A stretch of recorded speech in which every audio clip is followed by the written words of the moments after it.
What is plasticulture? Such a system may offer many benefits.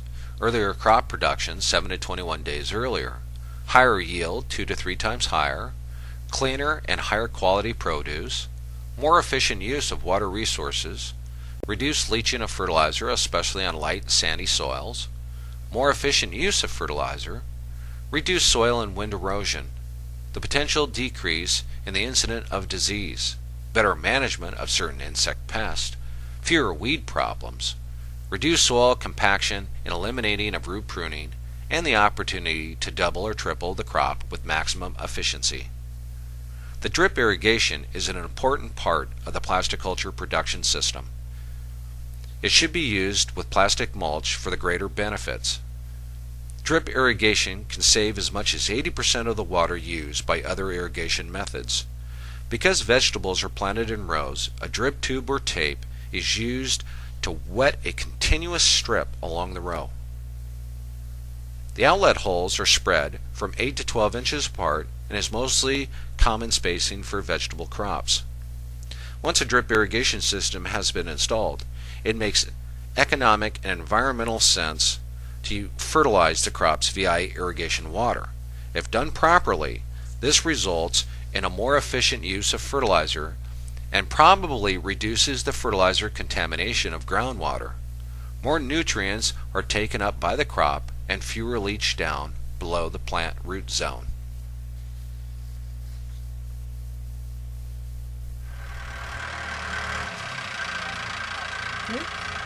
Sorry.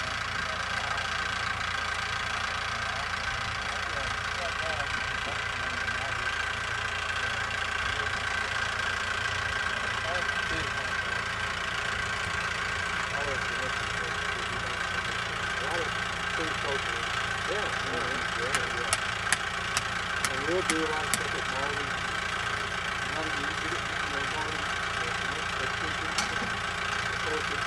Pounded a small stake in the ground.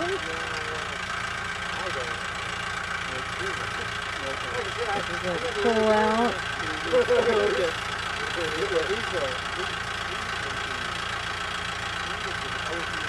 Tie in the plastic to it.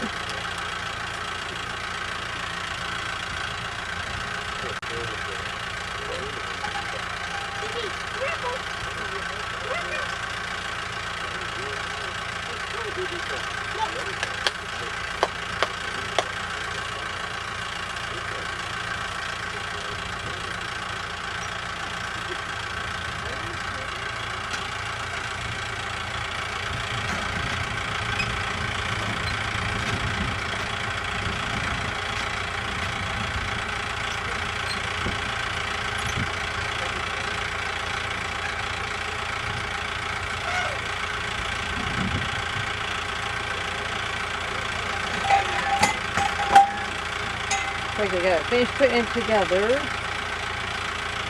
I'll lay down.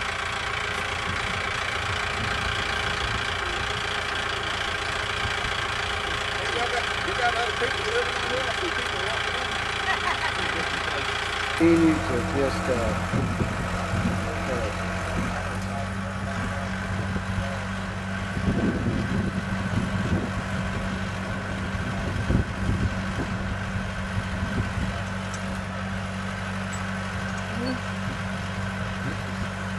they just took everything out of the soil, and you'll see a lot of places it's trying to recover. You see a lot of weeds and probably some cedars and stuff like that. Right. That way, really Right. good for us. It needs a lot of lime. Well, and it has it. Okay, he's getting the first row in.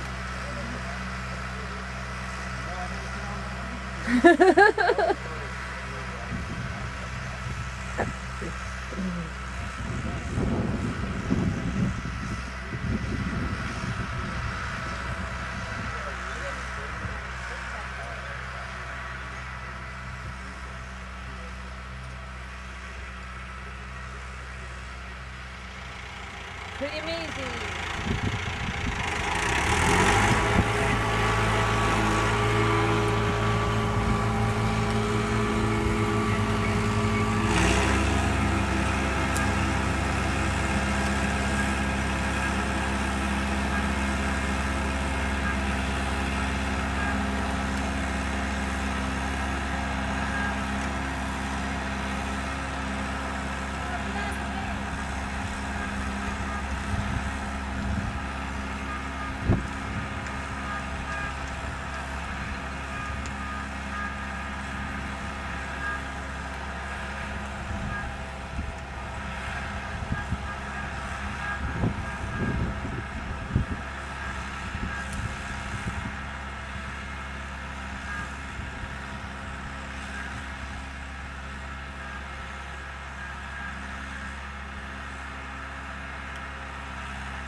at a Women in Ag conference that we put on a couple of months ago, and he said he was coming down here, and so I thought, well, maybe we can help put on a workshop. If you're going to be out here, he's going to be out here laying the material. We'll try to invite the public and see who wants to show up.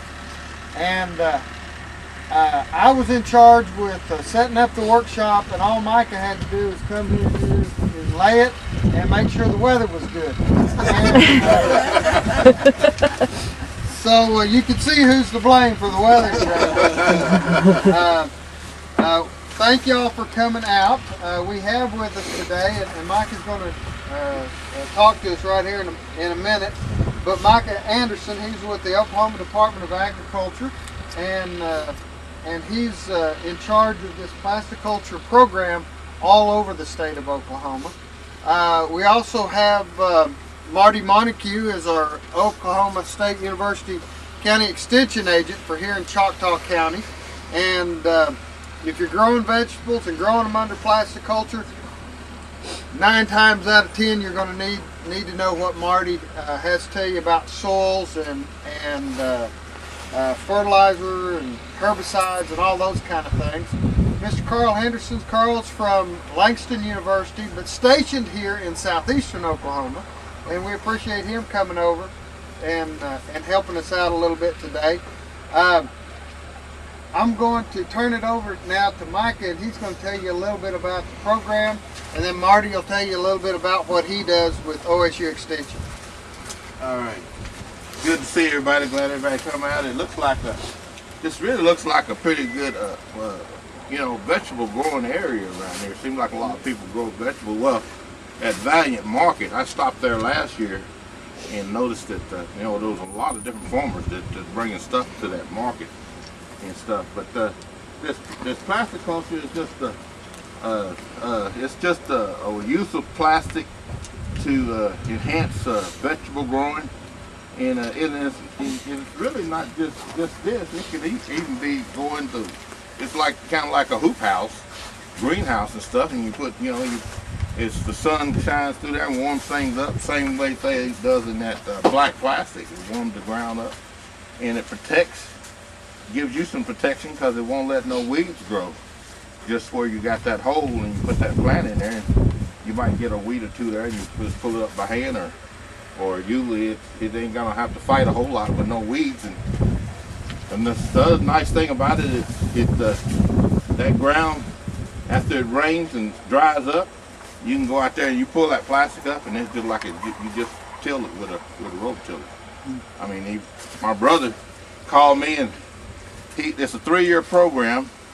Like, they'll be on it for 3 years, and then when I'm starting spinning over the side, it kind of makes the machine get over with it. And the other ones don't have that, and there's another one that out of Missouri you can get, and he could use it here in this farm, because he got real soft ground. It doesn't make quite a bigger bed, but it does lay the plastic and it lays out the drip for you. So it's a little lighter machine, but it still do it. But it's a great system because your plants are not fighting through hard ground. The roots are not, and you're not chopping the roots when you're chopping it, because when you chop, and you're gonna chop the roots a little bit. Well, you're not doing that very much, and so there's no till. There's no tilling except maybe the middle. Yeah, you could till the middles if you want to with a walk behind, or some people have me to widen them out and they go through there with their tractor. Yeah. Some people even have them little tractors, and we widen them out and they go through there with their tractor. I think the best method actually is to till one time with a walk behind. If you got tomatoes and okra, the stuff that goes straight up, and from then mow it. That way you ain't walking in mud out there trying to harvest and stuff. That seemed like been the best method. Now with the watermelons and cantaloupes, I don't suggest do that. I think you need to till a little bit, because if you know anything about watermelon and cantaloupes, them roots run as far as the vine. So I like to keep my middles tilled between my watermelon and cantaloupes, and then that way them roots can run out there too and help. They can get a lot underneath that plastic, but they also can run out from underneath there. The roots run out underneath the plastic in the middle. Yeah, I couldn't swear to it, but I know growing watermelon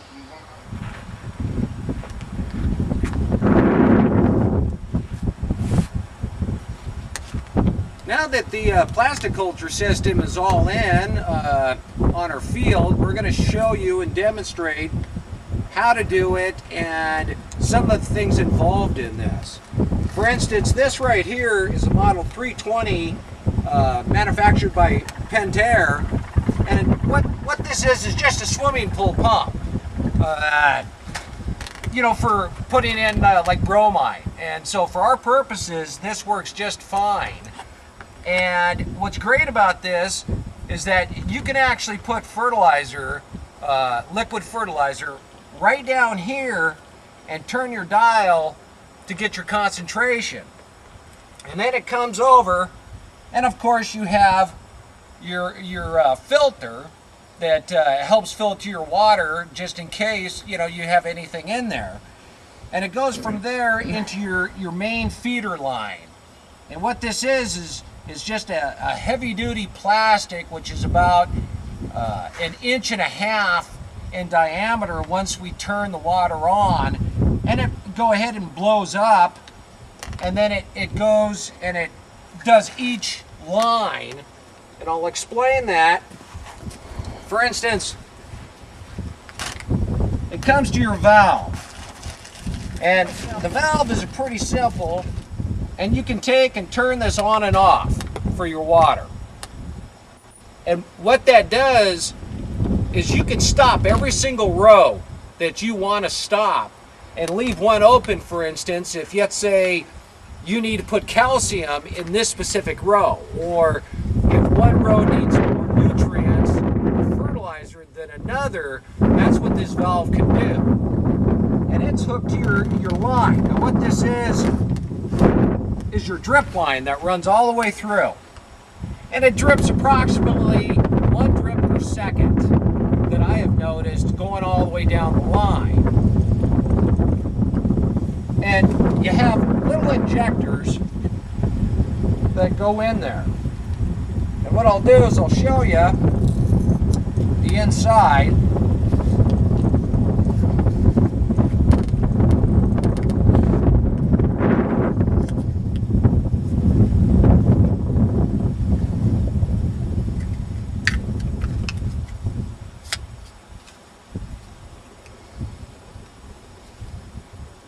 And it has just a little drip feeder in there. And so as the water travels through the line, it just goes right to this little feeder and drips on out. Now, this is meant to operate at up to 20 psi's. And at 20 psi's, you're going to get approximately 48 or 0.48 gallons per hour is what it's doing. And so it's very efficient as far as conserving on water, because the plants are getting that amount of water instead of wasting it on ground that does not have plants. You can operate the system at 10 psi's, and it cuts down your water flow. And so it's really nice to have an adjustable water flow like that depending on your psi's. Now, we have 2 pumps here, or two injectors, because this is over 1 acre. And we wanted to divide both sections up.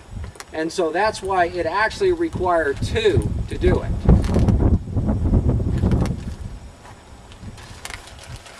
What's also great is you have little fittings, for instance, like this. And so if you misjudge on your tape, you slide this in, turn the knob, put your other piece on, now you've spliced your line. So you don't have to worry about coming short when you're doing it, because you can fix the problem. Another thing is when you run your line all the way down, at the very end, you have to be sure to tie it. And you just tie it like this to stop the flow. And you might put 1 or 2 ties in, and that way you don't have a bunch of water pouring out one end. Now what I'm going to show you is we're going to go down and I'll show you actually how to put the valve inside your right here. It's very simple.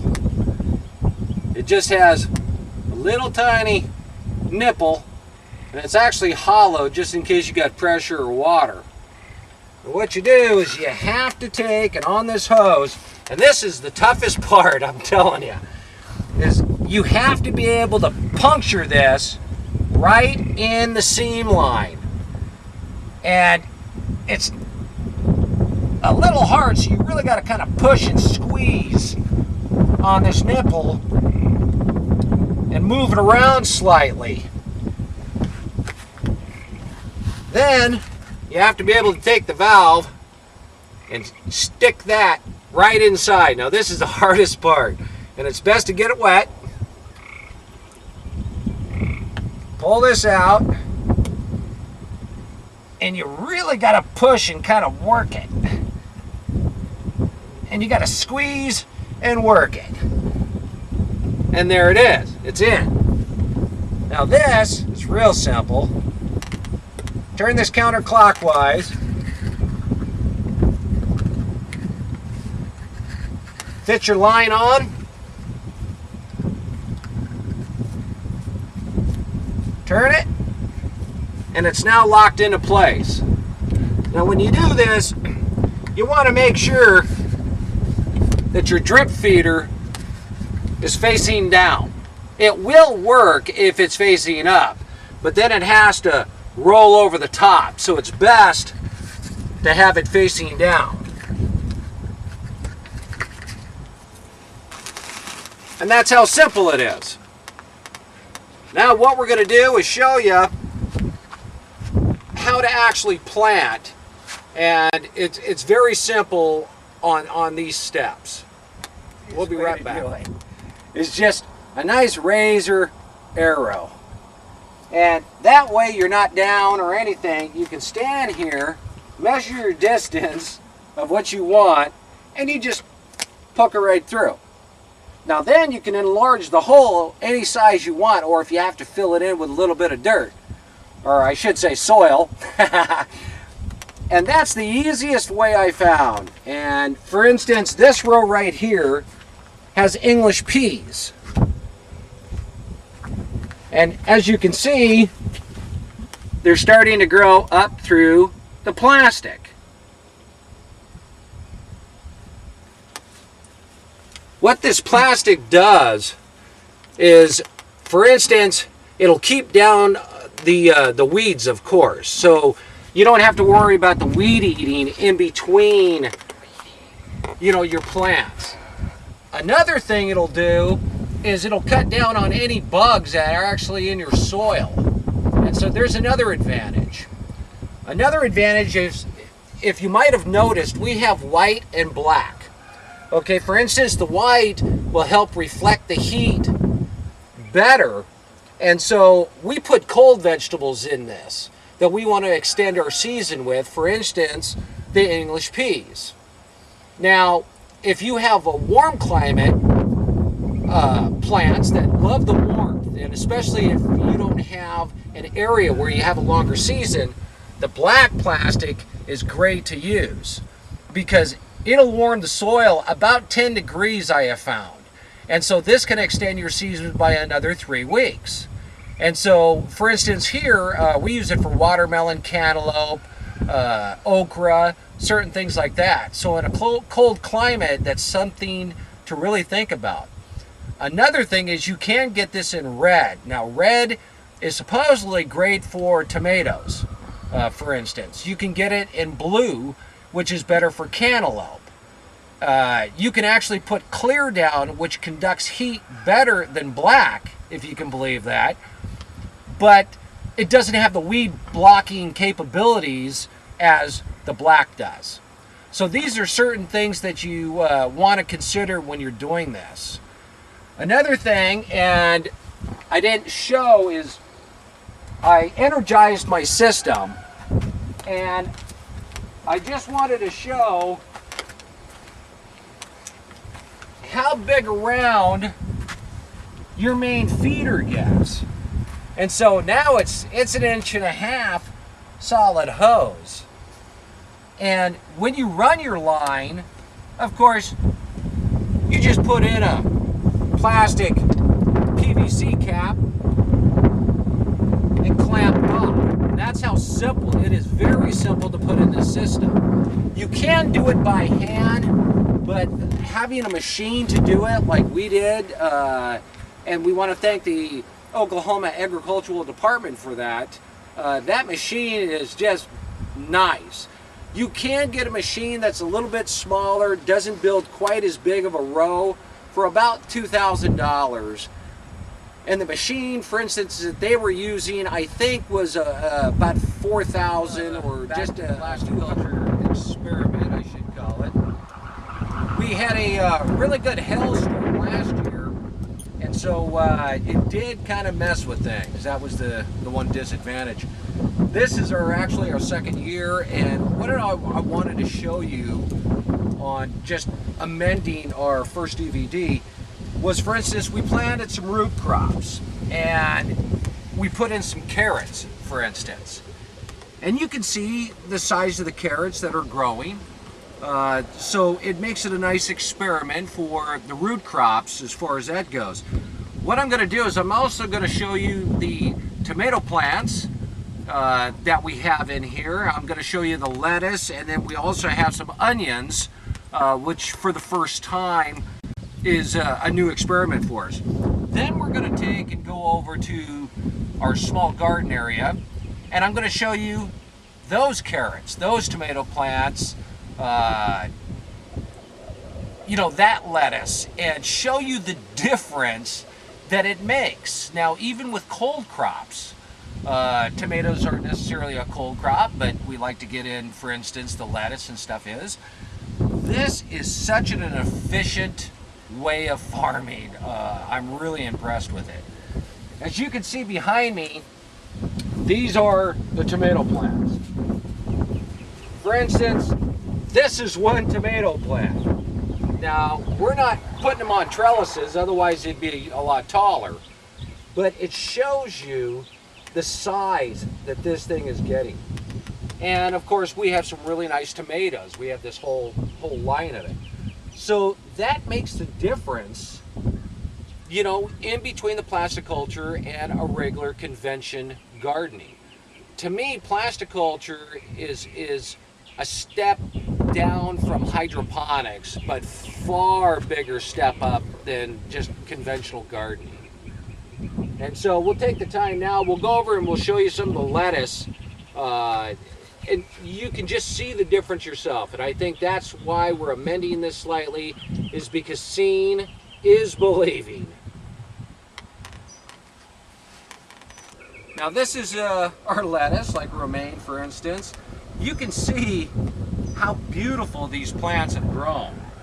And it's really nice too, because none of the bugs are really walking around. They're not eating our plants. We don't use pesticides, mind you, so it's not that we're using pesticides. They don't necessarily like this plasticulture itself.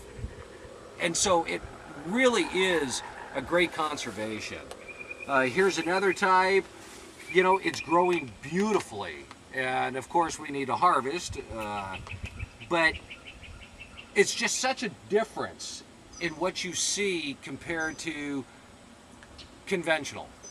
And that's just what I want to point out. We'll show you a little glimpse of the onions, which are doing great. That's another root crop. We are growing beets also, but I didn't figure to show you because we actually don't have a comparison. So, but root crops grow just as well in this stuff. And just a quick glimpse at our onions. As you can see, they just grow right up through. Some get a little tight, so you just make a little bit of room for them, but they're doing fantastic. Like I said, it's one of the first times that we've done onions. I think the beets are really doing phenomenal as well in this. It is just a superior system. And as you can see from this little section, just going on out, everything is growing extremely well. We don't have a big bug population. Our green beans are doing fantastic.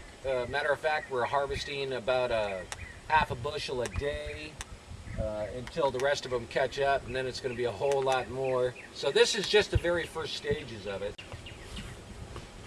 And we wanted to just kind of show everybody, especially for the Survival Preparedness Conference that we'll be at here in just a few more days, that things in southeast Oklahoma are growing fantastic. We've heard from other farmers that it's been too cold or not enough rain, and so a lot of people have not put in their okra, they haven't put in their watermelon. There's a lot of crops that they are not able to do. But as you can see, it absolutely does not bother us. And so now we'll go ahead and walk on over to the conventional little aspects and show you the difference. So be sure to remember everything in your mind, because there is a difference. Now, as you can see, same type of carrot. We transplanted the ground from out there to here, so it's the same soil. The only difference is one's in plasticulture, the other one isn't. So as you can see by comparison, these aren't looking as good, but they're not in a controlled environment, so to speak. You know, we can't control the air, of course, or sunshine or anything else, but when it comes to water or the heating of the soil, bug control, the microclimate underneath that plastic, that is basically controlled, and there is a difference. Now we do have just some little lettuce that we planted here, but this ain't the lettuce I want to show you, but you can see how pitiful this lettuce is. Big difference. And of course we have tomato plants, the exact same type of tomato plants. We haven't done anything different except one's in plasticulture, one isn't. Now, if you can see, this is actually 4 tomato plants. So these 4 tomato plants do not even compare to the 1 tomato plant that's out there in the plasticulture. So when they say that you can increase yield by anywhere from 100 to 300%, I think that we have actually proved that, and I would have to agree. Yes, absolutely, you can increase the yield.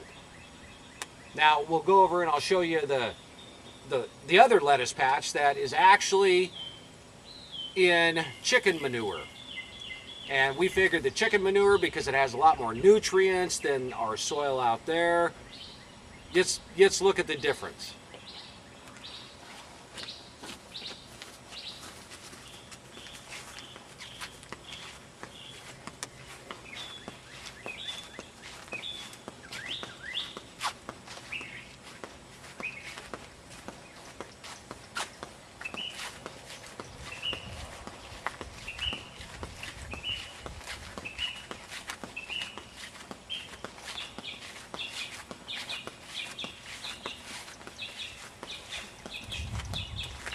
This actual area is where we do our herbs, but because it was just loaded with our old chicken coop and chicken manure. And everybody always tells me how great chicken manure is and stuff. So we thought, well, we'll throw some lettuce in here just for ourselves. Well, as you can see, yes, they are bigger than the regulars, but they still do not compare to the plasticulture. I mean, they're not as big, they don't look as healthy, they're a little discolored. You still can't compare. So somebody can't say, well, maybe the soil was a little different. Okay, I got one of the best soils here. Rabbit, chicken, it's still nothing. And so I, once again, think that this absolutely proves the system. So that's pretty much our presentation, other than some added field notes that we've discovered on the DVD, and we'll amend this. And we hope these field notes will help you better understand and manage the plasticulture system. Water conservation is most efficient, and 1/2 acre can be watered for 45 minutes once per week. But of course, each row should be checked daily. If you have 20 psi's or more with a 1/2 acre system, and you want to water only 1 row, You will need to put a water reducer on to prevent the overpressurization of your system. Also remember, in midsummer, you should purge the water line or only water first thing in the morning. This is due to leftover water residue in your system that is being heated by the sun and can burn your plants.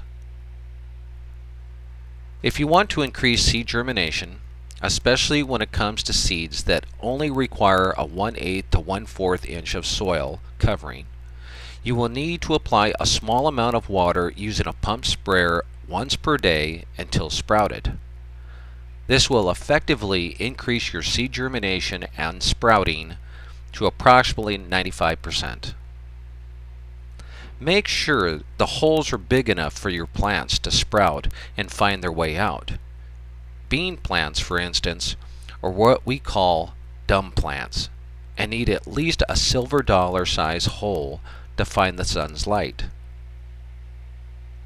Remember that seed germination is anywhere between 7 to 14 days faster in most cases, and in some cases, like green beans, just 2 to 3 days. Always remember to check your system daily, and before each water, clean your filter. Your filters will collect sand or microparticles and should be cleaned before every watering. We hope you've enjoyed this Plasticulture DVD, and thank you.